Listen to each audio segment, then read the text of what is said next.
Kaimu mrajisi wa idara ya maendeleo ya ushirika Zanzibar, Zainabu Abdulkadir Haji, amewataka viongozi wa vyama vya ushirika kuzingatia sheria na kanuni za ushirika, kwani kuzikiuka ni kuhatarisha uhai wa vyama vyao.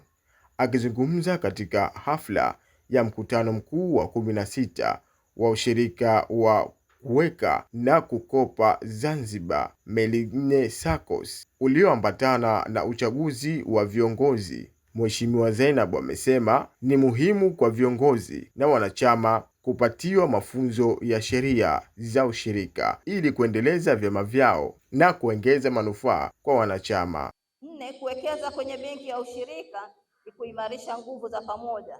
Ushirika umejengwa katika misingi ya kusaidiana, kumiliki kwa pamoja na kunufaika kwa pamoja.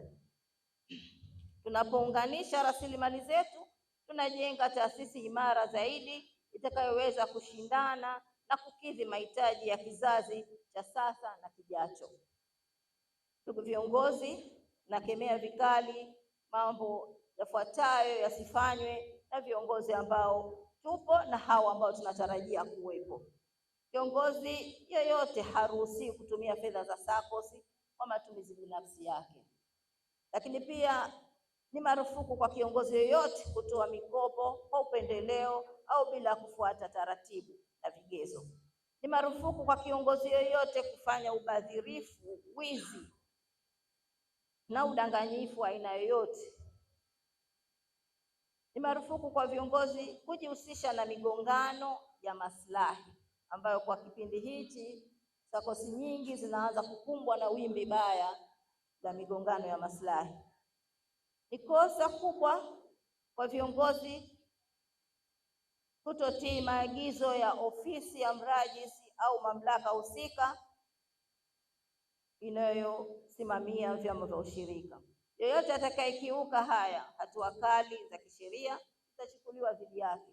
Kiukweli ofisi ya mrajisi sasa inataka kunoa kucha zake, kwa sababu tumekuwa tukiregezea sana hii hali ya viongozi kudharau maagizo, maelekezo kutoka ofisi ya mrajisi. Maelekezo ni kwa mujibu wa sheria.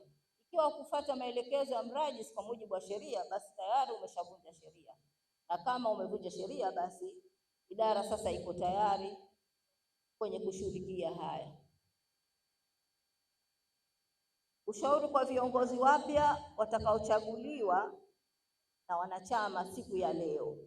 Kwa viongozi watakaochaguliwa leo hii, napenda kuwashauri yafuatayo: fanyeni kazi kwa bidii, uadilifu na kwa maslahi ya wanachama wote, si kwa maslahi yako mwenyewe binafsi. Shirikianeni kama timu, viongozi ambao watachaguliwa. Epukeni migongano isiyo na tija. Jifunzeni na kujiendeleza mara kwa mara ili kuboresha utendaji wenu. Viongozi tusikae tukadumaa, tafuteni elimu popote pale, lakini kujifunza kwa wenzetu ambao wamefanikiwa.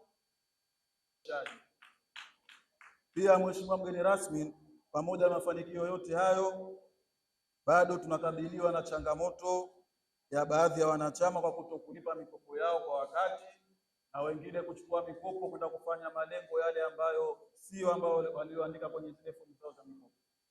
Nikiripoti kutokea visiwani Zanzibar, Abdalla Balozi, Sema Africa TV.